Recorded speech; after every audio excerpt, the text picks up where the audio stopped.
All right, let's talk about a grand unified theory of, well, everything. And believe it or not, it all starts with jokes. Yeah, you heard that right. We're about to go on a pretty wild ride, exploring a theory that connects the deepest secrets of the universe to that simple gut-level feeling you get from a good punchline. To see how this all clicks together, we're not going to start out in the cosmos. Nope, we're starting with something way closer to home. And that's this, our body's built-in truth detector. See, our journey really kicks off with a little mystery that pretty much all of us have felt, but almost none of us ever stop to think about. It's this signal, right? But it's not coming from your conscious thoughts. It's coming from something much, much deeper.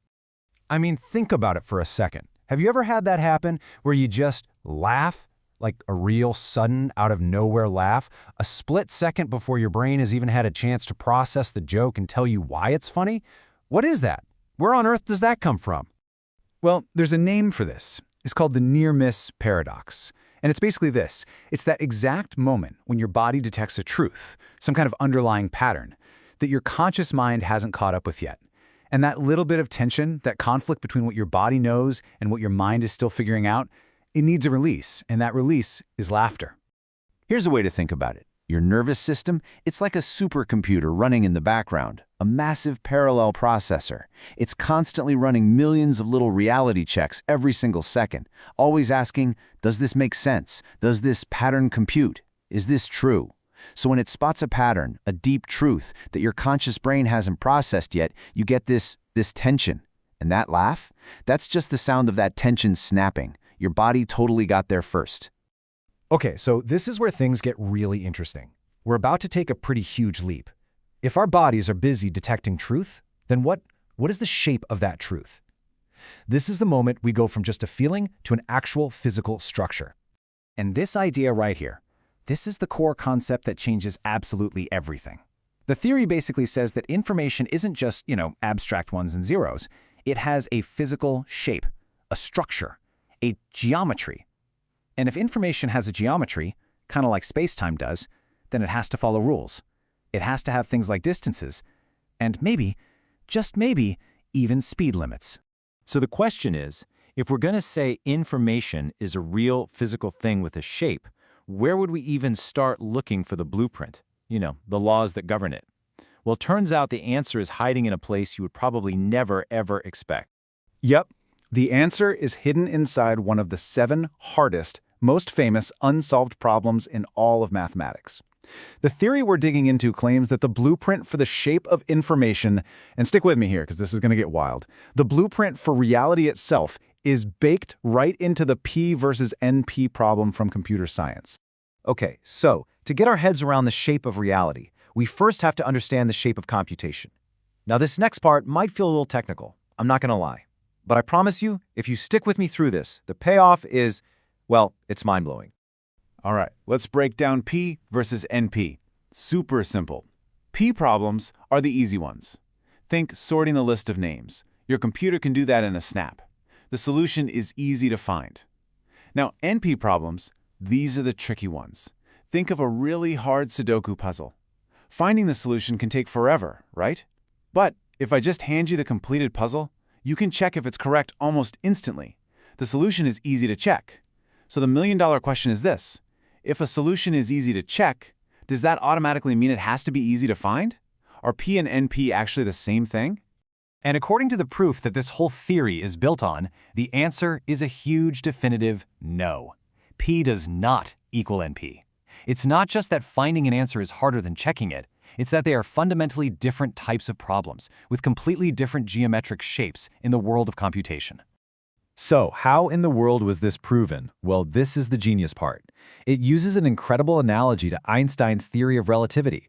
The idea is that computational space, the world of algorithms and problems, has physical laws, just like our universe does. You know how as you get closer to the speed of light in space, time itself slows down for you? That's time dilation. Well, the theory says that as a problem gets more complex, as you try to solve a hard NP problem, you're approaching a kind of computational speed limit, and you get something called complexity dilation. The effort it takes just blows up exponentially. What this all means is that the difference between P and NP, it isn't just some headache for computer programmers. It's a fundamental law of information, a law of the universe. Just like there's a cosmic speed limit for how fast you can travel through space, there's a cosmic speed limit for computation, for how fast you can find an answer. And it's just as real, just as unbreakable as the speed of light. Okay, quick recap. We've got information with a physical shape, and that shape is governed by a cosmic speed limit. Got it? Good, because now we're going to talk about the consequences of that, and this is where things go completely off the rails in the best way possible. So, consequence number one is something called the cost of being. Think about it. If information has a real physical structure, it can't just exist for free, right? It takes energy to maintain that structure. So every single thing, a memory in your head, a rock, a star, is constantly having to pay a tiny bit of energy just to stay, well, itself. To exist is to pay a literal energy tax to the universe, just to stay distinct from all the background noise.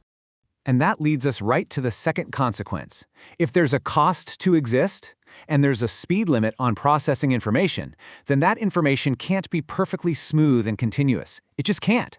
There has to be a floor, a smallest possible unit, a single, indivisible packet of information that you can't break down any further. Let's call it the information quantum. And this is where we get to the most mind-bending conclusion of the whole thing. If the information that describes reality, the location of every atom, the state of every energy field, if all of that information comes in these tiny, discrete, unbreakable packets, then what does that imply about reality itself? It means that reality isn't smooth. It's not like an old analog film. It's digital. At the most fundamental, impossibly tiny level you can imagine, our universe is made of pixels. Discrete, individual, finite bits of spacetime. Reality is pixelated. So, wow, where do we even start? Oh right, a joke. It's time to bring this thing full circle. Let's finally connect the dots and see how a simple punchline links up with the very fabric of spacetime. This is the whole shebang, right here. On one side, you have this abstract computer science law. P is not equal to NP. Information has a shape. That law has a direct physical consequence. Reality must be quantized, made of little pixels. And what's the human experience of that deep physical law? It's that near-miss feeling. It's your body recognizing that fundamental, pixelated structure of truth a split second before your conscious mind does. The complexity gap in computation becomes the energy cost to exist, which we feel as the tension that gets released in a laugh. So that laugh, that sudden, involuntary burst of sound that happens before you even get the joke, it isn't just about something being funny. No. According to this wild theory, it is the actual feeling of your own internal processor, your own nervous system, clicking into place, momentarily aligning perfectly with the fundamental, geometric, pixelated code of the universe itself. It's the feeling of truth hitting you at the deepest level imaginable. And that leaves us with one last question to chew on. The next time you laugh, I mean really laugh, from your gut before you even know why, just for a second, stop and think about it. If that feeling really is your body detecting some deep, fundamental truth that your conscious mind isn't ready for yet, what is that laughter trying to tell you?